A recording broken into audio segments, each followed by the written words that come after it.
Hi everybody, I'm Bill Whittle. We're here at CPAC 2010 for PJTV, and I am here with a remarkable lady, the kind of person who is a genuine inspiration to me and should be for all Americans. Wafa Sultan is here, and Wafa, I was at CPAC last year, and I had a chance to speak to Geert Wilders, who also has been an outspoken critic of Islam, and we had to meet him in a hotel room. He had men outside with machine guns. He's on constant threat of his life. You grew up as a young girl in Syria. Yes. Endured an awful lot there, but I was wondering if you could tell us a little bit about what growing up, first of all, under Islam is like for young women.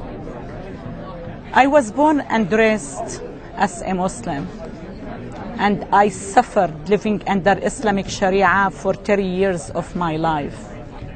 Women under Islamic Sharia have no rights. Tell us about a specific of what might happen in a typical day. We are brainwashed to believe that we are not mentally fit to control our lives. So any male in our environment have the right to control my life more than I do. Can you give me a specific example of what you might have gone through?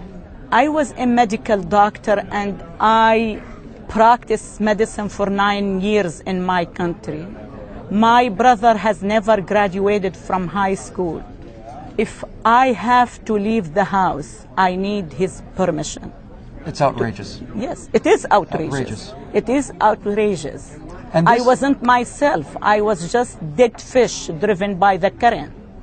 And this is true for hundreds of millions of women across the world. For every woman in any Islamic country, this is how life looks under Islamic Sharia. And you can't escape it, can you? If a woman was raped, she has to bring 4 witnesses in order to prove her case. 4 witnesses to a rape? 4 witnesses. Who are going to testify on her behalf. Otherwise, she will be stoned to death. You came to the United States. Yes. As do so many thousands of people every year, looking for freedom, looking to escape this kind of repression. But this religion has followed you here, hasn't it? You're not able to live a life of freedom and ease. This is the problem, and that's why I am risking my life. Because if we lost America, where else I can immigrate?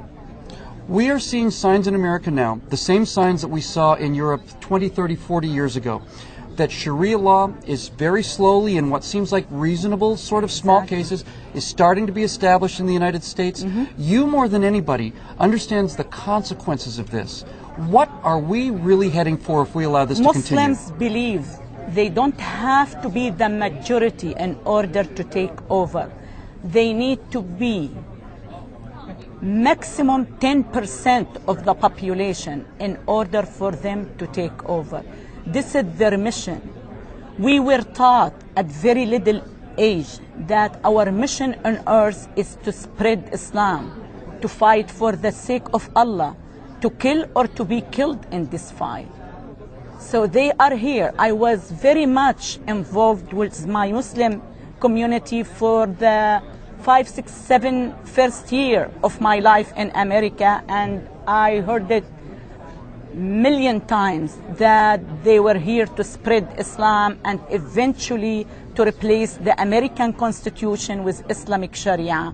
And you need to understand your concept of time, because it's totally different than yours. You're looking at centuries, millennia. They are very well trained to be patient with time. If not today, tomorrow. If not tomorrow, after 200 years, we will achieve our goal, which is to submit the whole world to Islam. There's something I'd really like for you to help clear us up on.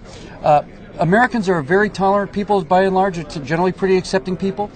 Many people, such as CARE, will say that that Islam is just a religion of peace, and we simply want the right to worship just as everybody else in the country does. We're not looking for any special rights. But you say that this idea that Islam is misunderstood is a lie. That Islam is not... As a well-known writer in the Arab world, unfortunately, I can tell you, it is much easier for me to make my point through the Arab world than to penetrate the American mind here with my ideas and thoughts. You know, because I can understand why Americans are raised to live by the ethical American code, which doesn't allow him to judge people based on their religious background. But Americans need to know that Islam is not a religion.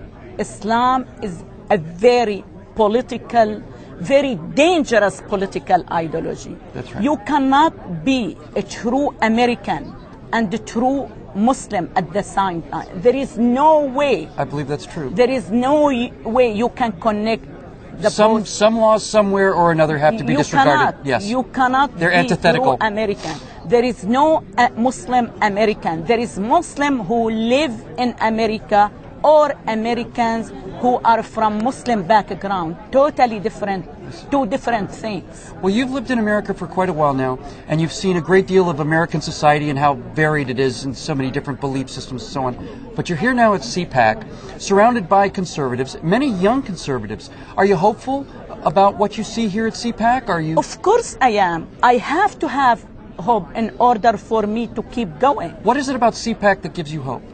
You know, I see the younger generation because our future depends on younger generation. And do you think that the young people that you see here at CPAC, do you think they have some awareness of this threat? Yes, I believe soon they will get involved and choose the right leaders to do what it needs for this country to be protected against Islamic evil. Let's talk, speaking of that, let's talk very briefly about CARE, the Council of American Islamic Relations. They've said that your presence here is hate-mongering, that you're a hateful person, that CPAC is tainted basically by the presence of having you here. But you're simply coming and saying, this is what Islam is, this is what Islamic tenet is, this is what they believe. How do you respond to those charges? In order for them to know what hate means, they need to listen to the preaching machine in any mosque, in any Islamic city, in any Islamic country on Fridays. Well, tell us. Americans don't get to listen to those messages. Just tell us what you might hear. You can go and randomly choose any Islamic city throughout the Islamic world.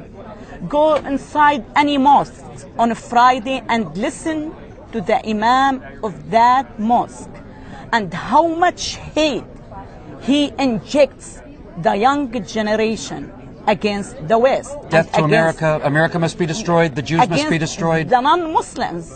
All of them. All of them. So every time you kill 100 terrorists, this preaching machine creating thousands, if not millions, terrorists. So that's why I always say this war is mostly ideological war. If you don't fight the ideology, you will never be able to protect this country. I'd like to ask you a personal question. You grew up under the system. You grew up under it. You dealt with it. You were brutalized by it. You've tried to escape it. How does it feel to come to America and have liberals who haven't the faintest idea of what goes on over there tell you, no, you're wrong. This is what Islam is, you see? How does that feel? That must drive you out of your mind. Nobody can argue with me. It is my life. It is my past. It is my You lived it. You were there. And that's why I'm risking my life now. I'm paying a very high price for my decision to speak up against the cruelty of Islamic Sharia and the evil of Islam.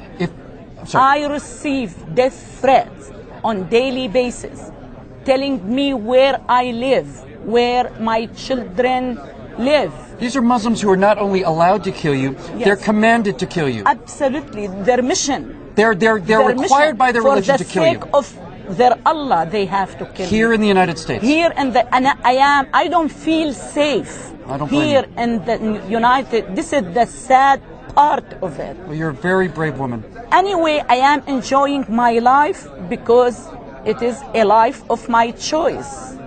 I wasn't myself for 30 years of my life. I was under somebody else's controls. You'd rather be a free woman under a death sentence than a piece of property someplace. Let me live one day as a free woman and then die. Who cares? I tested the freedom. But unfortunately, as you said, most Americans take it for granted and they don't know what it means to be free. For the last 14 years of my life, I haven't missed one day. Every single day, I leave my house at 7 o'clock in the morning with my husband to Starbucks. You're not going to let them beat you, are you? I have a cup of coffee. I look up. If there is God or not, I really don't know. I thank whoever there for giving me the freedom to enjoy this moment. Oh, this country needs more people like you, Wafa. Just walking down the street without being called a whore is a blessing for me. Just being able to chat with my next door male neighbor without being accused I spent the night with him is a blessing for me. So I know what it means to be living in America. Well, I'm awfully proud to have you as a fellow American citizen, and I'm proud and grateful for you taking this risk to remind all of us what we all take for granted. Yes, we have to protect this country. Where else I can go if Islam takes over America? We'll beat them. You watch. Absolutely we will. Absolutely. I have no doubt that we will win. Thank you for joining us. Thank you so much. Wafa Sultan's book is called A God Who Hates.